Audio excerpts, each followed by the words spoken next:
आपल्या पलूसमध्ये कीर्ती sales and mobile gallery घेऊन आलेत ऑफर्सचा धमाका।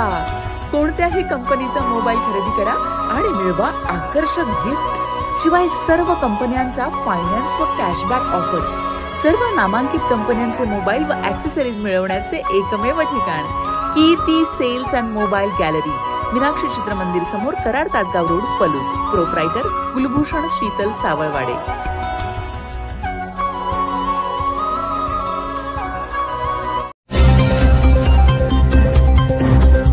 बांबवडे शेतातील पाण्याच्या पाटात आढळली घोणस। मिलनाचा काळ असल्याने सतर्कतेची गरज। दिनांक 26 रोजी बांबवडे तालुका पलूस भोसले मळा येथील शेतकरी पंकज भोसले यांच्या शेतातील पाण्याच्या पाटात 6 फूट लांबीचा घोणस जातीचा अतिविषारी साप आढळून आला। भोसले यांच्या शेतात पावट्याच्या शेंगा तोडण्यासाठी आलेल्या मजूर महिलांना या घोणस जातीच्या सापाचा आवाज कानावर पडला। याबाबत शेतकरी मालक पंकज भोसले यांना मजूर महिलांनी माहिती दिली। त्यांनी आवाजाच्या दिशेने तपास केला असता जवळच असणाऱ्या पाटाच्या पाण्यात 7 फूट लांबीची भली मोठी घोणस दिसली। तात्काळ सर्पमित्राला पाचारण करून ही घोणस निर्जन स्थळी सोडण्यात आली।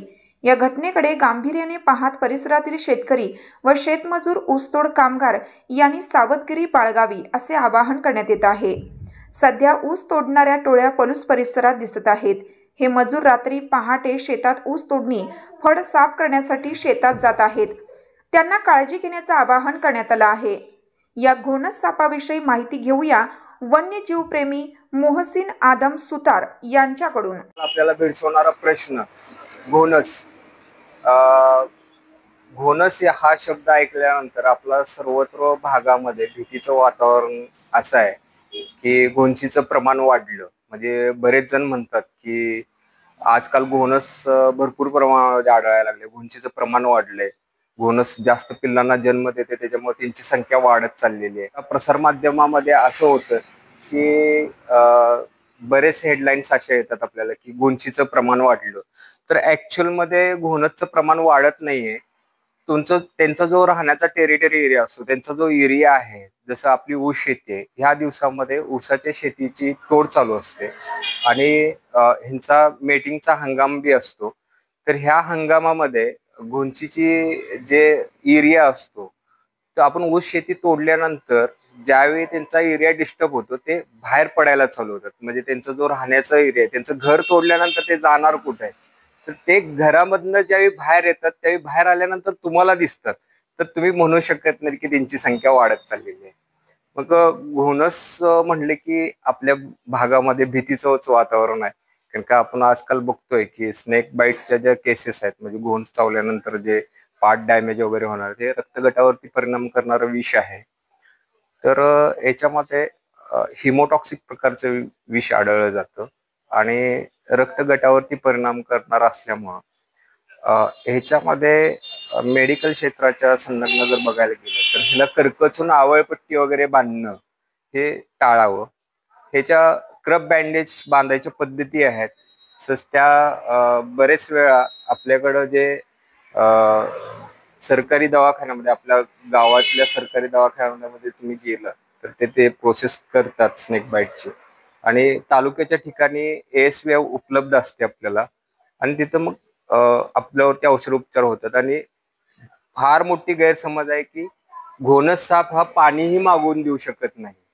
म्हणजे आजकाल लोकांमध्ये बोलण्यामध्ये येणारे एकच वाक्य असं ऐकायला मिळतं मला बरेच ठिकाणी की घोणस, अरे हा साप चावल्यावर पाणी सुद्धा मागून देत नाही।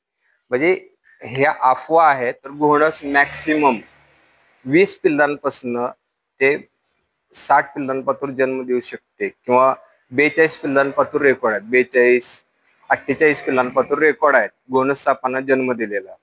तर तशा एक घोणस साप जर मॅक्सिमम एक अराउंड 40 पिल्लांना जन्म देऊ शकते, तर आपल्याला घोणस आपल्या एरियामध्ये 1997 पासून आपल्या म्हणजे पलूस तालुका म्हणजे कृष्णा भाग या भागामध्ये आढळत आहे।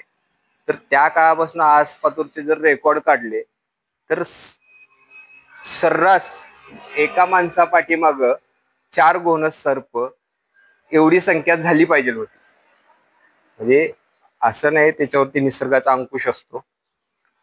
ज्या ठिकाणी नागाचं वास्तव्य असतं, आपल्या इकडं बरेच वेळा निसर्गामुळं प्रत्येक गोष्टीवरती अंकुश असतो. जसे मोर आहेत, मुंगूस आहे, नाग आहे. नाग घोणसला खातो. म्हणजे बरेच असे फॉल्स अन्न साखळीमध्ये ते सामील होतात. निसर्ग आपला समतोल स्वतः राखत असतो. ह्याला निसर्गाला छेडायची गरज